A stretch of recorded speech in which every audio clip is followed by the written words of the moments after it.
Assalamualaikum warahmatullahi wabarakatuh. Baik anak-anak sekalian, saya akan memperkenalkan diri saya.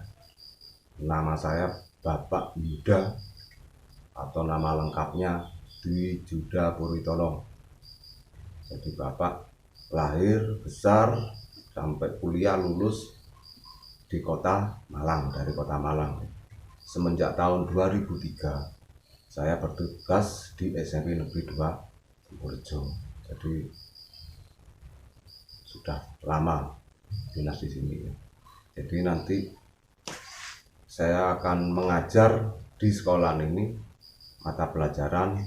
mengajar mata pelajaran PJOK, Pendidikan Jasmani, Olahraga dan Kesehatan. Jadi saya akan mengajar kalian untuk materi pelajaran PJOK.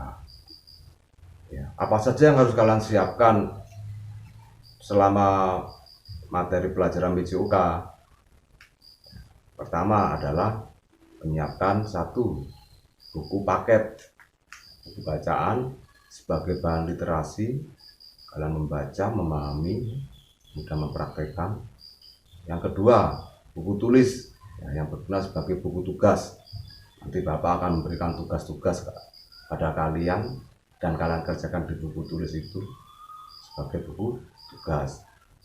Yang ketiga, perlengkapan olahraga, mulai dari pakaian, kaos, celana training, dan sepatu harus kalian siapkan.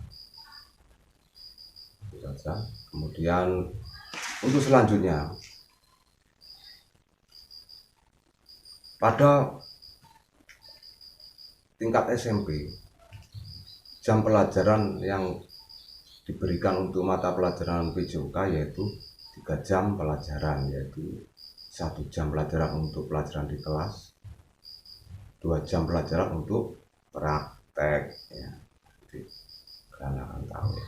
Karena sekarang ini pada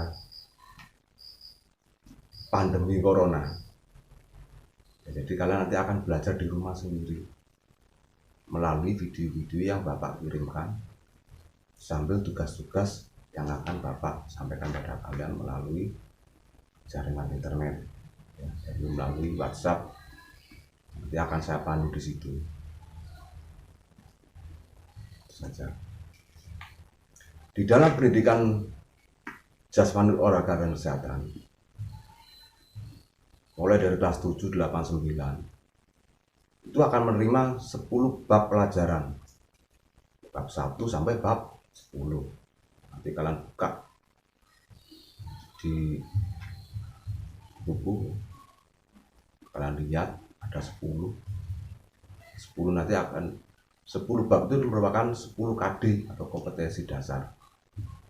Nanti akan saya bagi menjadi 2, 5 untuk semester ganjil, 5 untuk semester genap.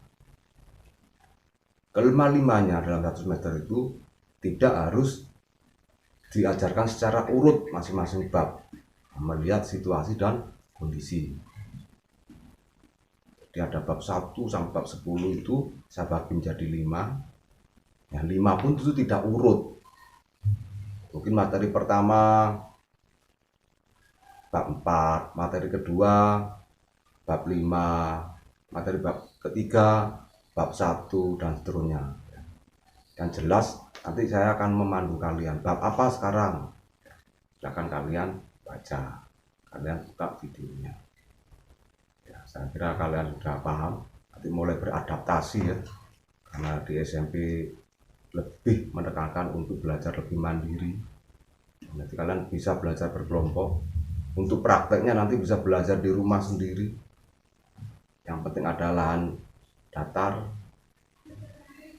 bisa dibantu teman-temannya, mengikuti panduan yang ada di buku, yang ada di video, kemudian mengerjakan tugas. Nah, di dalam pelajaran pendidikan jasmani, tugas yang saya berikan ada bermacam-macam. Satu, tugas secara tertulis, untuk mengerjakan pertanyaan-pertanyaan atau kuis yang ada di buku atau yang saya sampaikan. Kemudian yang kedua, tugas proyek Tugas proyek itu tugas membuat hasil karya. Ada beberapa contoh dari kakak kelas kalian nanti akan saya sampaikan pada video berikutnya. Saya akan membuat bola dari bahan bekas yang gak terpakai, misalkan dari plastik ya, dibulat-bulatkan, diikat sehingga membentuk sebuah bola yang bisa dibuat untuk alat atau sarana berolahraga. Jadi tidak semua alat olahraga itu harus dibeli di toko. Jadi ada modifikasi dari kalian, jadi nanti bapak guru yang membimbing. Ada kasti, membawa tongkat kasti, tongkat tidak harus beli, bisa mencari kayu kemudian dibentuk sebagai tongkat dan sebagainya. Jadi di dalam tugas itu ada tugas tertulis dan tugas proyek, tugas menghasilkan karya, dan karya itu nanti akan kalian gunakan sendiri. Nanti akan saya bimbing melalui video dan tutorial yang lain. Aduh, baik, begitu saja perkenalan kita. Sampai di sini, nanti kita sambung lagi. Ya, terima kasih. Wassalamualaikum warahmatullahi wabarakatuh.